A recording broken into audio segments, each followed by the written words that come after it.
यहाँलाई हार्दिक स्वागत छ समर्पण संवादमा। आज हामी त्रिभुवन विश्वविद्यालयको जो स्वतन्त्र विद्यार्थी युनियनहरूको निर्वाचनको तयारी भइरहेको छ र चैत 5 गते देशभरिका सबै त्रिभुवन विश्वविद्यालय सम्बन्धन प्राप्त कलेजहरूमा निर्वाचन भइरहेको छ र त्यसका लागि विभिन्न कलेजमा विद्यार्थी सङ्गठनहरूले आफ्ना उम्मेदवारहरूलाई तयारी गरिरहेका छन् र प्रचार प्रसारको काम पनि गरिरहेका छन्। खासमा सुदूरपश्चिम प्रदेशमा ऐश्वर्या बहुमुखी क्याम्पस यो क्षेत्रको लागि एउटा स्थापित कलेजको रूपमा छ र यहाँ विद्यार्थीको जनघनत्व पनि राम्रो छ। ऐश्वर्या बहुमुखी क्याम्पसमा स्वतन्त्र विद्यार्थी युनियनको निर्वाचनको माहौल तात्दै गर्दाखेरि अनिरासोबाट सभापतिको उम्मेदवारी दिनुभएका र योभन्दा अगाडिको कार्यकालमा सचिव पनि रहनुभएका दिपेन्द्र भट्ट मसँग हुनुहुन्छ। उहाँको एजेन्डा विद्यार्थीहरूको हकितका लागि खास गरेर के काम गर्नुहुनेछ, नयाँ उहाँसँग के रणनीति छ, के योजना छ, चुनाव कसरी जित्नुहुन्छ भन्ने बारेमा आज हामी सुन्नेछौँ। दिपेन्द्र, स्वागत छ यहाँलाई। हस्, धन्यवाद, नमस्कार।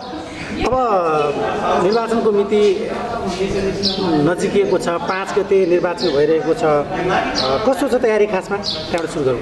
एकदमै तयारी हाम्रो चलिरहेको छ। अस्ति 27 गते हामीहरूले मनोनयन दर्ता गरिसकेपछि हिजो आज लगभग यो फागु पूर्णिमा सँगसँगै बिचमा क्याम्पसमा पनि बिदा भइरहेको अवस्थामा पनि हामीहरू निरन्तर रूपमा विद्यार्थीहरूलाई भेटघाट गर्ने, विद्यार्थीहरूलाई हामीहरूले पहिला गरेका कामहरूको बारेमा जानकारी गराउने लगायतका विभिन्न कुराहरू गरेर विद्यार्थीहरूसँग मत माग्ने लगायतका क्रियाकलापहरू गरिरहेका छौँ। कतिको सजिलो हुँदो रहेछ? हुन त तपाईँले अघिल्लो कार्यकालको तपाईँसँग अनुभव पनि छ होइन? अब त्यो बेलामा सभापति अथवा अध्यक्षको अन्डरमा तपाईँ रहनुहुन्थ्यो भने अब आफै नेतृत्वमा गएर अगाडि अग्रमोर्चामा गएर चाहिँ काम गर्नुपर्ने छ, मत माग्नुपर्ने छ। यो काम सजिलो गाह्रो कतिको रहेछ? एकदमै त्यति सहज र त्यति सजिलो चाहिँ छैन, किनभने आफू नेतृत्वमा रहेर काम गर्दै गर्दाखेरि थुप्रा चुनौतीहरू, थुप्रा समस्याहरूको सामना गर्नुपर्छ र ती समस्या र चुनौतीहरू सँगसँगै आफ्नो जो विचार छ, आफ्नो जो काम गर्ने शैली छ, त्यसलाई पनि आफू नेतृत्वमा हुँदै गर्दाखेरि अगाडि बढाउन चाहिँ सहज हुँदै रहेछ। त्यति धेरै समस्या चाहिँ छैन, चुनौतीहरू पनि छन्, तर त्यसलाई चाहिँ समाधान गरेर सामना गरेर चाहिँ अगाडि बढिरहेका छौँ। तपाईँहरूको कार्यकाल निवर्तमान हुन गइरहेको छ, लगत्तै तपाईँहरूको कोही कमिटी नै निर्वाचनमा पनि तयारी हुमिएको छ होइन? खासमा अघिल्लो कार्यकालको अनुभव कस्तो रह्यो? अघिल्लो कार्यकालको अनुभव एकदमै राम्रो रह्यो। सुरुमा हामीहरू 6 वर्षपछि लगभग स्वतन्त्र विद्यार्थी युनियनको निर्वाचन भएको थियो, बिचमा ग्याप भएर 2073 पछि 79 सालमा भएको थियो। त्यो अगाडि स्वतन्त्र विद्यार्थी युनियनले के कस्ता प्रयासहरू गरिरहेको छ, सोबियुले चाहिँ के कस्ता कामहरू गरिरहेको छ भन्ने विषयमा चाहिँ हामीहरू ग्यापमा थियौँ। अहिले 79 सालमा निर्वाचन भइसकेपछि त्यो बिचको 2 वर्ष छ, त्यसमा हामीहरूले थुप्रा अनुभवहरू बटुलेका छौँ। सोबियुले चाहिँ कसरी काम गर्नुपर्छ, सोबियुले कस्तो समन्वयकारी भूमिका निर्वाह गर्नुपर्छ भन्ने एउटा नयाँ अनुभव पनि प्राप्त भएको छ र त्यही अनुभवको जगमा टेकेर हामीहरूले अहिले शून्यबाट नभएर अनुभवबाट सुरु गरिरहेका छौँ। के काम गर्नुभयो अघिल्लो कार्यकालमा? तपाईँले जस्तो 1, 2, 3 भन्दाखेरिमा यो काम चाहिँ हामीले विद्यार्थीका लागि गऱ्यौँ है भन्नेमा के छ? लोक सेवा, शिक्षक सेवा आयोग तथा विभिन्न ब्याङ्कहरूको अनलाइन फारम भरिने, देशैभरिका चर्चित लेखकहरूका नयाँ तथा पुराना पुस्तक पाइने, खेलकुद तथा स्टेसनरी सामग्री सुपथ मूल्यमा उपलब्ध गराइने, सुदूरपश्चिम प्रदेशको सबैभन्दा विश्वसनीय स्थान समर्पण पुस्तक पसल धनगढी कैलाली, धनगढी रङ्गशालाबाट 100 मिटर पूर्व केएमसी जाने बाटोमा सेवाको मौका अवश्य दिनुहोला। एकदमै विद्यार्थीहरूका लागि सर्वप्रथम हामीहरूले पहिला क्याम्पसमा 4 वर्षे छात्रवृत्ति 4 वर्षीय कक्षाहरूमा ब्याचलरमा 3 वर्ष मात्र छात्रवृत्ति पाइन्थ्यो। त्यसमा 4 वर्ष नै छात्रवृत्ति दिनुपर्छ र मास्टर्सका विद्यार्थीहरूलाई पनि छात्रवृत्ति दिनुपर्छ भनेर त्यो एउटा नयाँ छात्रवृत्ति सम्बन्धी कार्यविधि निर्माण गरेका छौँ। दोस्रो कुरा, ऐश्वर्या बहुमुखी क्याम्पसमा एउटा पठन पाठनमा मात्र नभएर यस क्याम्पसमा रहेका खेलाडीहरू र समग्र सुदूरपश्चिमका भलिबलका खेलाडीहरूलाई खेलकुदको माध्यमबाट पनि क्याम्पसको पहिचान बनाउनुपर्छ र खेलाडीहरूलाई सम्बन्धन गर्ने, प्रवर्धन गर्ने काम गर्नुपर्छ भनेर एएमसी कप सुदूरपश्चिमकै सबभन्दा ठुलो भलिबल प्रतियोगिताका 2वटै सिजनहरू पुरा गरेका छौँ र अन्य कुराहरू, इन्टरनेटका कुराहरू, सामान्य कलेजमा यो छात्रा सेनिटरी प्याडका कुराहरू, लाइब्रेरीका समस्याहरू, पहिला लाइब्रेरीमा 2वटा पुस्तकहरू प्राप्त हुन्थ्यो, अहिले 3वटा पुस्तकहरू प्राप्त गरिरहेका छन् विद्यार्थीहरूले र यी यस्तै महिना दिनमा रचनात्मक अन्य क्रियाकलापहरू गर्ने, स्वागत कार्यक्रमहरू, विदाई कार्यक्रमहरू लगायतका अन्य विद्यार्थीहरूको क्षमता अभिवृद्धि गर्ने खालका क्रियाकलापहरू गरिरहेका छौँ। अब यसपटकको निर्वाचनको कुराकानी गरौँ। अब खासमा तपाईँहरूको बिचमा चाहिँ त्रिपक्षीय भिडन्त होला जस्तो देखिन्छ। माहौल हेर्दाखेरि नेविसङ्घ, अन्य राजनीतिक क्रान्तिकारी र तपाईँहरूको अनुराग सुब्बाको बिचमा तपाईँहरूको प्रतिस्पर्धा कोसँग हो? नेविसँगसँग हो कि अनुराग सुब्बाको क्रान्तिकारीसँग हो? मलाई लाग्छ हाम्रो प्रतिस्पर्धा भनेको दुवै सङ्गठनहरूसँग हो, किनकि हामीले प्रतिस्पर्धीलाई कसैलाई पनि कमजोर ठान्नु हुँदैन। हाम्रो प्रतिस्पर्धा भनेको हाम्रो विरुद्धमा जसले उम्मेदवारी दर्ता गराउनु भएको छ उहाँहरू सबैसँग हाम्रो प्रतिस्पर्धा हो। बढी चाहिँ जोखिम कसलाई ठान्नु भएको छ? चुनौती कुन सङ्गठनप्रति तपाईँको लागेको छ मनमा? अब चुनौतीका कुरा गर्नुहुन्छ भने ऐश्वर्या बहुमुखी क्याम्पसमा विद्यार्थीहरूले कुन सङ्गठनलाई रुचाएको छ? मलाई लाग्छ ऐश्वर्या बहुमुखी क्याम्पसमा अनुराग सुब्बा बाहेक कुनै पनि सङ्गठनले त्यति धेरै विद्यार्थीहरूमा प्रभाव पारेको छैन, किनभने एउटा विद्यार्थी राजनीतिमा चाहिँ अघिपछि चाहिँ भाग्ने तर चुनाव आएपछि जाग्ने जो प्रवृत्ति छ त्यो ऐश्वर्या बहुमुखी क्याम्पसमा पनि लागू भइरहेको छ। त्यही प्रवृत्ति गरेर अन्य मित्रवर्ग सङ्गठनका प्रतिनिधिहरू पनि केही समय अगाडि ग्राउन्डमा नहुने, विद्यार्थीहरूका समस्याका बारेमा नबोल्ने, आफ्नो कमिटी नै नबनाउने भन्ने थियो। तर अहिले चुनाव आइसकेपछि चुनाव केन्द्रितमा रहनुभएको छ। मलाई लाग्छ विद्यार्थीहरूले जुन आम रूपमा विद्यार्थीहरूसँग हामीहरू अनुराग सुब्बा नै विद्यार्थीहरूमा लोकप्रिय छ र अनुराग सुब्बाले विद्यार्थीहरूको समस्या उठाइरहेको छ, त्यही हिसाबले मलाई लाग्छ अनुराग सुब्बा नै प्रतिस्पर्धामा आउँछ जस्तो लाग्छ। जीवनजी, अब यो तपाईँहरू विद्यार्थी राजनीति भनेको आगामी दिनमा आफ्नो व्यक्तित्वलाई पनि अगाडि बढाउने, समाजमा नेतृत्वदायी भूमिका खेल्ने तपाईँहरूको एउटा जब पनि हो, त्यो एउटा बेस पनि हो। तर पछिल्लो समय विद्यार्थी राजनीति गर्नेहरू जति पनि विद्यार्थी हिजोको दिनमा हामी कलेज पढ्दै गर्दाको विद्यार्थी राजनीति आज तपाईँहरूको पुस्ता आउँदै गर्दा र फर्दर पुस्ताहरूलाई हामीले यसलाई हस्तान्तरण गर्दै जाने कुरा सन्दर्भमा जुन किसिमको चार्मिङ विद्यार्थी राजनीतिमा हुन्थ्यो, जुन किसिमको चाहिँ उत्साह हुन्थ्यो त्यो चाहिँ बिस्तारै कम हुँदै गइरहेको छ। यो गतिविधिहरू हेर्दै गर्दाखेरि पनि एउटा अराजक जस्तो होइन, तोडफोड गर्ने, हङ्गामा गर्ने, विद्यार्थीहरूमा त्यो किसिमको चाहिँ आत्मीयता नदेखिने जस्तो देखिन्छ। तपाईँले कस्तो गर्नुभएको छ? ऐश्वर्यामा के छ त्यसको माहौल, कसरी अगाडि बढिनु भएको छ? एकदमै एउटा यो पछिल्लो समयमा विद्यार्थी राजनीतिप्रति धेरै विद्यार्थीहरूको पनि वितृष्णा रहेको छ। तर म यसलाई के भन्छु भने कतिपय सामाजिक सञ्जालमा पनि देखिरहेका हुन्छौँ हामीहरू कतिपय बौद्धिक व्यक्तित्वहरू नै विद्यार्थी राजनीतिको आवश्यकता छैन भन्ने कुराहरू पनि राखिरहेका हुन्छन्। उहाँहरूमा म के भन्न चाहन्छु भने विद्यार्थी राजनीति अपरिहार्य आवश्यकता हो, किनकि एउटा विद्यार्थी भनेको बौद्धिक जमात हो, यो देशको बौद्धिक नेतृत्व उत्पादन गर्ने क्षेत्र हो भने सबै समस्याहरूको हल गर्न सकिने राजनीतिबाट विद्यार्थीलाई टाढा राखेर हामीहरू देश विकास पनि गर्न सक्दैनौँ र कुनै पनि क्षेत्रको त्यो विकास पनि गर्न सक्दैनौँ। त्यस कारणले गर्दा विद्यार्थी राजनीतिलाई चाहिँ पहिलाको भन्दा अब फरक सिराबाट अगाडि बढाउनुपर्छ। पहिला जुन हजुरले भन्नुभयो ढुङ्गामुढा गर्ने, तोडफोड गर्ने हो, यो राजनीतिबाट चाहिँ हामीहरूले सच्चिनुपर्छ। अहिले हामीहरू डिजिटल युगमा छौँ।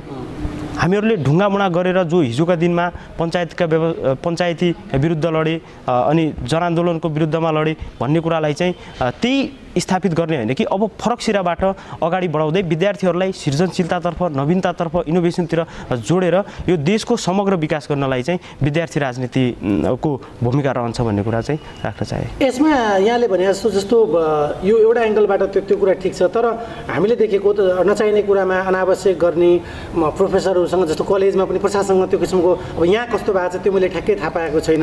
धेरै जसो कलेजमा चाहिँ क्याम्पससँग कोर्डिनेसन पनि अलिक कम भएको, साना कुरामा पनि तालाबन्दी गरिदिने होइन, धम्की दिने कुराहरू, कालो मुसै दल्ने कुराहरू तपाईँले देखिरहनु भएको छ। विद्यार्थी सङ्गठनबाट त्यस्ता कुरा आएका पनि छन्, धेरैले त्यो सार्वजनिकमा भिडियोहरू पनि आएका छन्। यसलाई चिर्नको लागि तपाईँहरू जस्तो युवा, पढे लेखेका युवा, यहाँले भन्नुभयो बौद्धिक जमात हो, यसलाई चाहिँ रचनात्मक तरिकाले लैजानको लागि तपाईँ कतिको प्रतिबद्ध हुनुहुन्छ आफ्नो सङ्गठनप्रति? एकदमै जुन तालाबन्दी गर्ने, कालो मुसो दल्ने छ, अब यसलाई छोडेर हाम्रो अनुराग सुब्बाले आजभन्दा 1 वर्ष पहिला नै तालाबन्दी नगर्ने निर्णय गरेको छ केन्द्रबाट नै। हामीहरूले अनुराग सुब्बाको विद्यार्थीले कसैले पनि क्याम्पसमा, शैक्षिक संस्थाहरूमा तालाबन्दी नगर्ने केन्द्रबाट नै निर्णय गरेको छ। अब चाहिँ हामीहरूले विरोध गर्ने पनि स्वरूपहरू चेन्ज गर्नुपर्छ, स्वरूपहरू परिवर्तन गर्नुपर्छ। हामीहरूले बन्द गरेर, हडताल गरेर शिक्षकहरूलाई, विद्यार्थीहरूलाई दुःख दिएर होइन, रचनात्मक किसिमले पर्चा पम्फलेट मार्फत हुन्छ या बौद्धिक रूपमा छलफल गरेर हुन्छ, त्यहाँबाट चाहिँ समस्याको समाधान निकाल्नुपर्छ। र कतिपय कुराहरू हजुरले भन्नुभयो प्रशासनसँग जोरी खेल्ने, त्यो विद्यार्थीहरूमा यदि समस्या आइपर्छ र विद्यार्थीहरूलाई प्रशासनबाट दमन भइरहेको छ, प्रशासनबाट विद्यार्थीको समस्या समाधान भइरहेको छैन भने हामीहरूले एउटा रचनात्मक तरिकाले उहाँहरूलाई सुझाव दिने र जो स्वतन्त्र विद्यार्थी युनियन छ यसको काम भनेकै विद्यार्थी, प्रशासन र सञ्चालक समितिको बिचको त्यो सेतुको रूपमा, पुलको रूपमा काम गर्ने हो। अब ऐश्वर्या बहुमुखी क्याम्पसमा यहाँ त पढिरहनु भएको छ, अघिल्लो कार्यकाल मैले भनिहालेँ, यहाँले रचनात्मक काम गरेर त्यसका लागि म तयार छु भन्नुभएको छ। के कारणले गर्दाखेरि अनिराज समूहमा तपाईँको टिमलाई विद्यार्थीले भोट दिने त के छ तपाईँसँग नयाँ योजना यसपटक? यसपटक हामीहरूले थुप्रा नयाँ योजनाहरू पनि बनाएका छौँ र कतिपय पुराना योजनाहरू जुन हामीहरूले 79 सालको निर्वाचनमा आफ्नो प्रतिबद्धता पत्रमा सार्वजनिक गरेका छौँ ती कुराहरू पनि पुरा गर्न गइरहेका छौँ। किन कतिपय कुराहरू पुरा भए तर कतिपय कुराहरू अधुरा नै रहेका छन्। जस्तै अघि मैले जोडे हजुरले छात्रवृत्तिदेखि लिएर अन्य कुराहरू पुरा भएका छन् तर एउटा विद्यार्थीहरूमा बसको समस्या छ। टाढा टाढाबाट आउने विद्यार्थीहरूलाई बसको सेवा सुविधा छैन। त्यसलाई चाहिँ कलेज प्रशासनले यदि कलेजको फन्डले किन्न सकिन्छ भनेपछि एउटा नयाँ बस किनेर हुन्छ, या नसक्यो भने स्वतन्त्र विद्यार्थी युनियनले टाढाबाट आउने, अतरियाबाट आउने, गुलरियाबाट आउने, अन्य क्षेत्रहरूबाट आउने विद्यार्थीहरूका लागि सहुलियतमा निजी क्षेत्रहरूसँग सहकार्य गरेर अगाडि बढाउने, उनीहरूलाई बसको व्यवस्थापन गर्ने भन्ने छ। अर्को कुरा विद्यार्थीहरूलाई अब पढाइ लेखाइ मात्र हुँदैन, त्यो पाठ्यक्रममा मात्र नभएर जुन विश्व बजारमा प्रतिस्पर्धा गर्न सक्ने जमान निर्माण गर्नका लागि टेली भयो, बिजी भयो, कम्प्युटरका कोर्सहरू बाहिरभन्दा क्याम्पसमा नै सस्तो र सहुलियत दरमा सिकाउने गरी त्यो योजना पनि बनाएका छौँ। र अर्को कुरा कमर्सका विद्यार्थीहरूलाई जुन बैंकिङ क्षेत्रतिर छन् उनीहरूलाई युसिजीसँग सहकार्य गरेर युसिजी मार्फत अनुदान लिएर लोकसेवाका क्लासहरू र बैंकिङका क्लासहरू सञ्चालन गर्ने योजना लिएर हामीहरू अगाडि बढिरहेका छौँ। अब अन्तिमतिर दिपेनजी, जस्तो अझै पनि के भान्छ भने मेरो एङ्गलबाट म गलत पनि हुनसक्छु, नपढ्ने आउटड्रेसमा आउने टिचरलाई धम्काउनेहरू विद्यार्थी राजनीतिमा आउँछन्, उनीहरू नै चाहिँ हल्ला गरिरहेका हुन्छन्, पढ्नेहरूले आफ्नो तरिकाले आफ्नो करियर बनाइरहेका हुन्छन् भन्ने किसिमको केही अलिअलि कुरा सुनिन्छ। त्यो खालको कहिलेकाहीँ माहौल पनि त्यो देखिन्छ। तपाईँको हकमा के छ? तपाईँको विद्यार्थी सङ्गठनमा के छ? तपाईँ आफू एभरेजमा कस्तो विद्यार्थी हो? अलिकति यो तपाईँको लागि फाइदा पनि हुनसक्छ यो, होइन? हजुर, एकदमै त्यो विषयमा चाहिँ के आम बुझाइ छ भने विद्यार्थी राजनीति गर्ने मान्छे आउटड्रेसमा आउने, कलेजमा हो हल्ला गर्ने। तर मेरो सन्दर्भमा हेर्नुहुन्छ भने म नियमित विद्यार्थी हो। म जहिले पनि कक्षा कोठामा उपस्थित भएर सबै पिरियडहरू पढिरहेको हुन्छु। मेरो तपाईँ एटेन्डेन्स पनि हेर्न सक्नुहुन्छ। र आम रूपमा रिजल्टको कुरा गर्नुहुन्छ भने अहिलेसम्म सबै ब्याचहरू मेरो क्लियर पनि छ।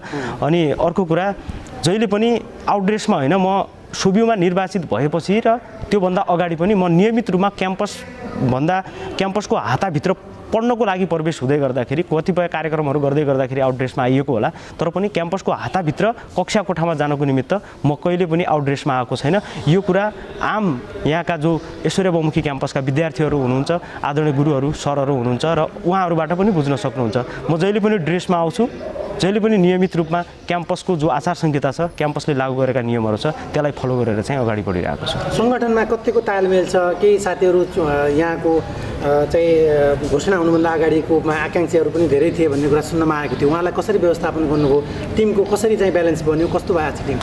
एकदमै हाम्रो अनरा सुब्यू भनेको ऐश्वर्या बहुमुखी क्याम्पसमा एउटा निकै बलियो सङ्गठन पनि हो। लगभग सुब्यू सभापति पदमा नै हाम्रो 8-9 जना जति आकाङ्क्षी थियो। कतिपय सङ्गठनहरूले उम्मेदवार खोजिरहेको बेला हामीहरू आज 7-8 वटा क्यान्डिडेट पाउने अवस्थामा छौँ। म थोरै यहाँ अनरा सुब्यू ऐश्वर्या बहुमुखी क्याम्पसको इतिहासलाई पनि जोड्न चाहे। हिजोको दिनमा जब 62-63तिर सुब्यू निर्वाचन भयो, 65तिर सुब्यू निर्वाचन भयो, 73तिर सुब्यू निर्वाचन भयो, त्यहाँ पनि अनरा सुब्यूको क्यान्डिडेट पाउने अवस्था थिएन यो कलेजमा। निरन्तर रूपमा अनरा सुब्यूमा आबद्ध जति पनि विद्यार्थीहरू बिचमा आउनुभयो, उहाँहरूले सङ्घर्ष गर्नुभयो, सङ्गठनलाई मजबुत बनाउन लाग्नुभयो। त्यसपछि हामी 79 सालको सुब्यू निर्वाचनमा गयौँ। 79 सालको सुब्यू निर्वाचनमा दोब्बर मतले जब विद्यार्थीहरूले यहाँबाट हामीहरूलाई अनुमोदन गरेर सुब्यूको नेतृत्व हस्तान्तरण गर्यो, त्यसपछि हाम्रो विद्यार्थीहरूमा अनरा सुब्यूका विद्यार्थीहरूमा नेतृत्वको पनि विकास भयो र स्वाभाविक रूपमा सुब्यू सभापति लगायतका अन्य पदहरूमा आकाङ्क्षी पनि हुनुहुन्थ्यो। सबै साथीहरूले सहकार्य गरेर सबै साथीहरूले मलाई सर्वसम्मत रूपमा अगाडि बढाउनु भएको हो।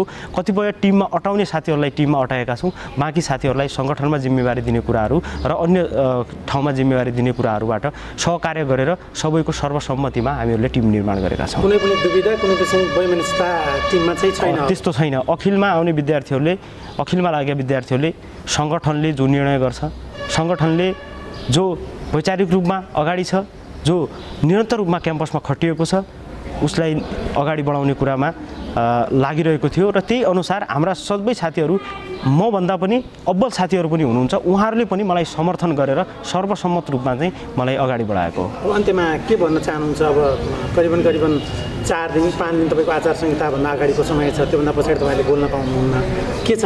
के सन्देश दिन चाहनुहुन्छ? म सम्पूर्ण यो मिडिया हेरेर बस्नुहुने ऐश्वर्या बहुमुखी क्याम्पसका सम्पूर्ण विद्यार्थी साथीहरू लगायत सम्पूर्ण शुभेच्छुकहरूमा के अनुरोध गर्न चाहन्छु भने हामीहरू अहिले विद्यार्थी राजनीति सिक्ने अवस्थामा छौँ। विद्यार्थी राजनीति गर्दै गर्दाखेरि हामीले आफ्नो करियर डेभलपमेन्ट गर्ने मात्र होइन, विद्यार्थीका समस्याहरूसँग को निरन्तर रूपमा कलेजमा खटिरहेको छ, कसले विद्यार्थी र प्रशासन बीचको त्यो सहकार्य छ त्यसलाई चाहिँ सहज रूपमा अगाडि बढाइरहेको छ, त्यस्तो नेतृत्वलाई चाहिँ तपाईँहरूले चुनिदिनु होला। कसैको प्रभावमा नपरिकन, कसैको दबावमा नपरिकन, कसैको सेन्टिमेन्टमा नपरिकन तपाईँहरूले निर्धक्क तरिकाले क्याम्पसमा जो खटिएको छ, क्याम्पसको विकासको लागि, विद्यार्थीहरूको समस्या समाधान गर्नुको लागि जो विद्यार्थी नेतृत्व चाहिँ निरन्तर रूपमा क्याम्पसमा आइरहेको छ उसलाई चाहिँ आफ्नो अमूल्य मतदान गरेर ऐश्वर्या बहुमुखी क्याम्पसमा चाहिँ विजय गराइदिनु हुन हार्दिक अनुरोध गर्दछु।